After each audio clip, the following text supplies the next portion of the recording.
Hello friends, आज मैं आपके साथ डिस्कस करूंगा मैक्रो इकोनॉमिक्स का एक और टॉपिक जिसका नाम है equilibrium in balance of payment. Simple words में equilibrium in balance of payment क्या होता है? जितना पैसा बाहर से आया और जितना पैसा यहाँ से बाहर गया, अगर वो दोनों के दोनों पैसे बराबर हैं तो उसे इक्विलिब्रियम कहते हैं। ठीक है, जितना बाहर से आया रिसीट्स, जितना हमने पे किया पेमेंट्स, तो रिसीट्स एंड पेमेंट्स सारे के सारे अकाउंट्स में अगर बराबर हैं तो उसे equilibrium in balance of payment कहा जाता है। मगर अब वर्ड्स में इसको लिखेंगे कैसे? क्योंकि ये तो आसान तरीके से समझा तो दिया, मगर लिखने का तरीका थोड़ा डिफरेंट होता है।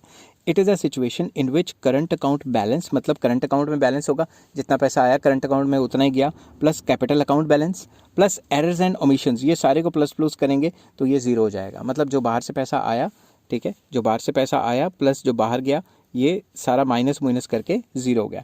And there is no increase और decrease in the official reserves of central bank. Central bank के पास ना ही कोई फालतू पैसा आया और ना ही कोई पैसा कम हुआ, क्योंकि जितने पैसे बाहर से आए थे उतने पैसे सेंट्रल बैंक के थ्रू जो हैं वो फॉरेन करेंसी की टर्म्स में चले गए हुए हैं। In other words we can say that balance of payment, BOP मतलब balance of payment, is in a state of equilibrium when any negative balance in current account, अगर करंट अकाउंट में negative balance है, is equally counter balance by positive balance in the capital account. ये भी हो सकता है कि current account में नुकसान हो रहा हो, मगर क्या पता कैपिटल अकाउंट में फ़ायदा हो रहा, तो जितना उसमें नुकसान हो रहा है उतना ही फ़ायदा हो रहा है। इन सच अ वे, या वाइस वर्सा, कि मतलब कैपिटल अकाउंट में नुकसान हो रहा है और करंट में फ़ायदा हो रहा है, उल्टा ही situation. In such a way that there is no change in the official reserves of central bank. Central bank के पास जितने फॉरेन करेंसी पहले पड़ी थी उतनी फॉरेन करेंसी अब पड़ी है, उसमें कोई चेंज नहीं आया।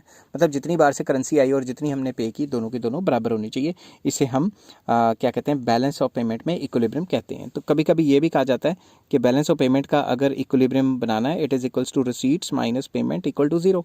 मतलब जो बाहर से आया और जो बाहर गया वो सारा का सारा माइनस करें तो वो जीरो होता है। आई होप ये वीडियो आपको पसंद आई होगी। अगर पसंद आई है तो please like, share and subscribe. Next video में मैं लेके आऊँगा disequilibrium in balance of payment क्या होता है। Till then take care, have a nice day.